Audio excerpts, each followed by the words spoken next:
The first gunshot didn't sound like a gunshot. It cracked through the morning like someone snapping a board over a knee, sharp and dry. In the plaza, pigeons scattered in a sudden gray cloud. People screamed. A fountain sprayed into silence. The echo of chaos was followed by the pounding rhythm of boots against pavement. Sirens hadn't even started yet. Detective Michael Kincaid shoved his way through the crowd, his coat flapping, his sidearm heavy at his hip. Across the square, masked men sprinted from the marble steps of the courthouse, black duffel bags slung across their shoulders, the glint of rifles catching the early sun. Shots cracked again, this time against glass, a store window spider webbing before bursting into glitter on the sidewalk. Kincaid. A voice barked from behind. Sergeant Vega, his partner, came running, shotgun leveled. They're boxed in. Not yet, Kincaid growled, watching as the masked crew piled into a black van idling at the curb, engine already roaring.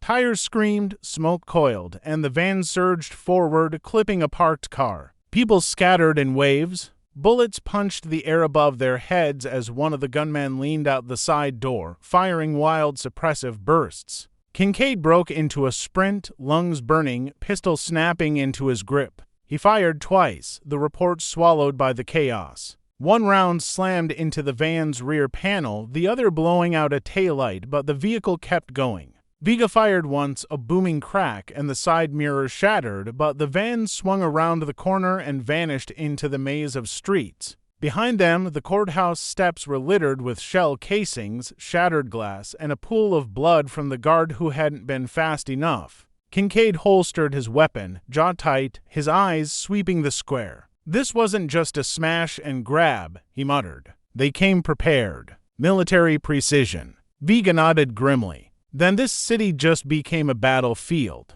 The rain that fell across the city that evening didn't wash away the blood stains on the courthouse steps. It only spread them thinner into the cracks of the stone, like the city itself was swallowing the evidence. Kincaid sat at his desk, a cold cup of coffee forgotten at his elbow, the case file wide open. Photos of the plaza, the van, the shattered glass stared back at him. Across from him, Vega leaned against the wall, arms crossed. "You see what I see?" she asked. Kincaid tapped the photo of the duffel bags. These weren't filled with cash. Look at the weight distribution. Too heavy, too rigid. Not paper, hardware, guns. Vega guessed. Kincaid shook his head. Servers, drives, something they wanted out of the courthouse evidence lockup. This wasn't about money. It was about memory. Before Vega could answer, the captain walked in, face pale, jaw tight. He tossed a file onto the desk. Federal agents are involved now. This just went above our heads.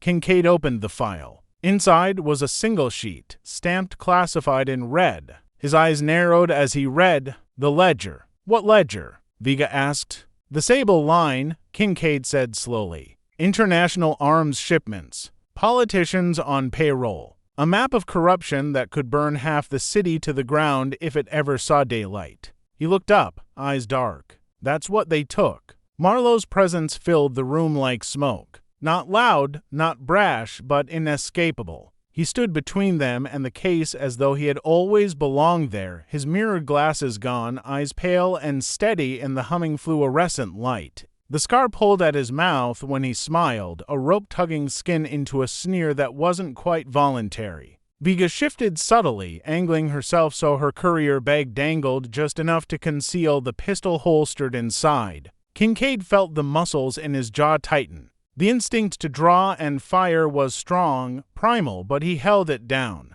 Marlowe wasn't just one man, he was the signal of a trap. Where he stood, others would follow. "You knew where'd come," Kincaid said, voice leveled. Marlowe tilted his head as if studying a puzzle. "Of course. You're predictable. The good ones always are. You care too much. You chase too far. It makes you easy to draw out." "Funny," Vega said, her tone sharp as glass. "I was about to say the same about you." The scar twitched, but the smile stayed. "You think you've found me? You've only found a room. A stage set. The case is empty again, detective. You'll open it and find nothing but air. You'll take it back to your bureau friends, and they'll congratulate themselves while my client boards a jet." Kincaid's gut twisted. He didn't believe him, not entirely, but doubt was poison, and Marlowe poured it like wine. The night before the extraction felt stretched to tight, like a drumhead ready to tear. Kincaid sat in the back booth of a bar that smelled of bleach and stale beer, staring at a map folded so many times it was more creases than paper. Vega traced routes with her finger, every line a possible ambush.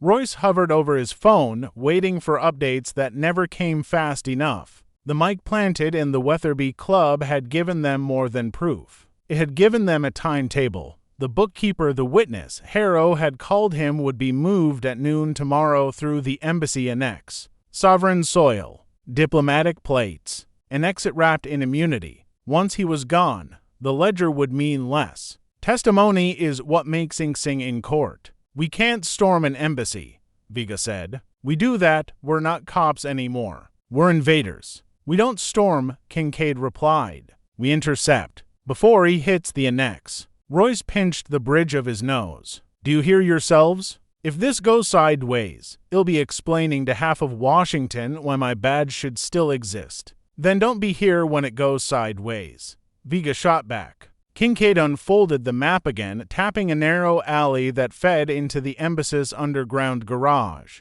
This is the throat. They'll come in from the west, two-car convoy. The first car clears, the second carries the witness. We hit here before the checkpoint. The gym smelled of mildew and iron. Rust streaked the lockers, old posters curled on the walls, and the single working light buzzed like a fly. It wasn't much of a safe house, but that was the point. No one would come looking here, not unless they already knew. The witness, he finally gave them a name. Artem Volkov sat hunched on the bench, water bottle clutched in his shaking hands. He had the posture of a man who had spent too long under fluorescent lights and locked doors, not knowing if tomorrow would come. His face was sharp, hollow-cheeked, a map of long nights. Vega pulled up a folding chair and sat across from him, elbows on her knees. Kincaid stood against the wall, arms folded, watching without blinking. Royce paced near the door, torn between duty and dread. You kept ledgers,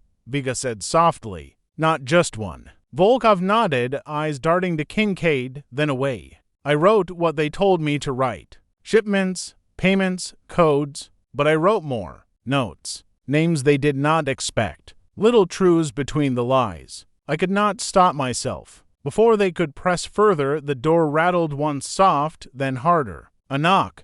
3 times. A pause. 2 times. Signal. Vega's plainclothes backup leaned in, rain dripping from his jacket. You've been made, he whispered. 2 cars circling the block. They're not locals. Marlowe had found them. Again, gunfire erupted minutes later in the alley, headlights cutting through rain, SUVs boxing them in. Kincaid, Vega, and Royce fought their way out, dragging Volkov through a service corridor into the subway, losing Marlowe only by seconds. But the scarred man's laughter followed them like smoke. The safe flat didn't hold long. Volkov's warning was truth, North Point was only a mask, and the real evidence lived on a hidden server deep in the city's guts. If they wanted to kill the Sable Line, they had to cut its heart. Vega traced the lead to an abandoned data center disguised as a power substation.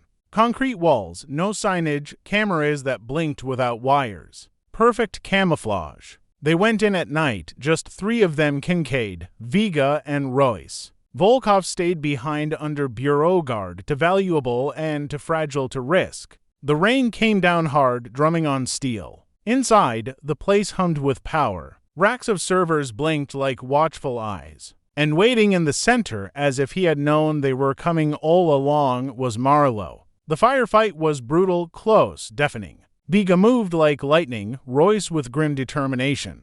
Kincaid went straight for Marlowe. They met in the L between servers, gun against gun, fist against fist. The fight was savage elbows, knees, the crash of bodies into steel. Marlowe was faster, sharper, but Kincaid was harder, fueled by rage and ghosts. In the end, it came down to inches. Marlowe drew his blade, slashing. Kincaid caught his wrist, twisted, and drove the knife back into him. The scarred smile faltered. Marlowe's eyes widened not with fear, but with recognition. He fell, swallowed by the hum of servers. Vega's hands flew across the console. Got it, she said. The drives. Names, accounts, transfers, everything. Enough to bury them. Outside, sirens grew closer, real ones this time. Allies at last. Kincaid looked down at Marlowe's still body, then at the blinking servers. The coal that had burned in his chest for so long finally cooled. Let's finish this. They walked out into the rain with the drives in hand. By dawn, indictments rolled. Harrow, Carlson, the council, they all fell. Volkov testified. The ledger and the servers sang the same tune. For once, the courts listened. When it was over, Kincaid stood on the courthouse steps, sun breaking through clouds. Vega joined him, tired but unbroken. Royce lit a cigarette and offered him one. Kincaid waved it off. It's not the end, Vega said. No, Kincaid replied, watching the city move, alive, stubborn, unafraid. But it's enough. And Detective Michael Kincaid walked back into the city he had nearly lost, scarred but standing, knowing the war never truly ends, only pauses long enough for you to breathe.